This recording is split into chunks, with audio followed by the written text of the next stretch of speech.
Numbers chapter 19.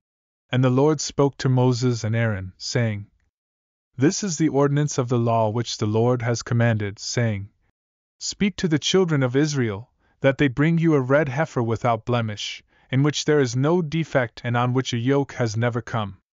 You shall give her to Eleazar the priest, that he may take her outside the camp, and one shall slaughter her before his face. Then Eleazar the priest shall take some of her blood with his finger, and sprinkle her blood 7 times directly in front of the tabernacle of meeting. And one shall burn the heifer in his sight, her skin, her flesh, her blood, and her refuse shall be burned. Then the priest shall take cedar wood, hyssop, and scarlet, and cast them into the midst of the fire burning the heifer. After that, the priest shall wash his clothes, bathe his body in water, and afterward he may come into the camp. The priest shall be unclean until evening. He who burns her shall also wash his clothes in water, bathe in water, and shall be unclean until evening. A man who is clean shall gather up the ashes of the heifer, and store them outside the camp in a clean place, and they shall be kept for the congregation of the children of Israel for the water of purification. It is a purification for sin. But the one who gathers the ashes of the heifer shall wash his clothes, and be unclean until evening. It shall be a statute forever to the children of Israel and to the stranger who dwells among them. Whoever touches the body of anyone who has died, and does not purify himself, defiled the tabernacle of the Lord. That person shall be cut off from Israel.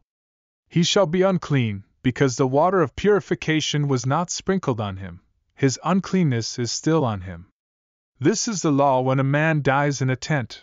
All who come into the tent and all who are in the tent shall be unclean 7 days.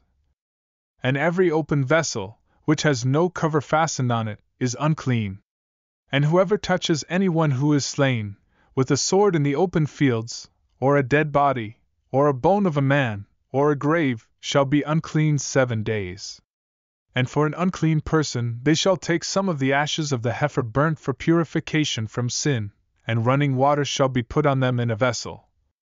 A clean person shall take hyssop and dip it in the water, sprinkle it on the tent, on all the vessels, on the persons who were there, or on the one who touched a bone, the slain, the dead, or a grave. The clean person shall sprinkle the unclean on the 3rd day and on the 7th day. So on the 7th day he shall purify himself, wash his clothes, and bathe in water, and at evening he shall be clean. But the man who is unclean and does not purify himself, that person shall be cut off from among the assembly, because he has defiled the sanctuary of the Lord. The water of purification has not been sprinkled on him. He is unclean. It shall be a perpetual statute for them. He who sprinkles the water of purification shall wash his clothes, and he who touches the water of purification shall be unclean until evening. Whatever the unclean person touches shall be unclean, and the person who touches it shall be unclean until evening.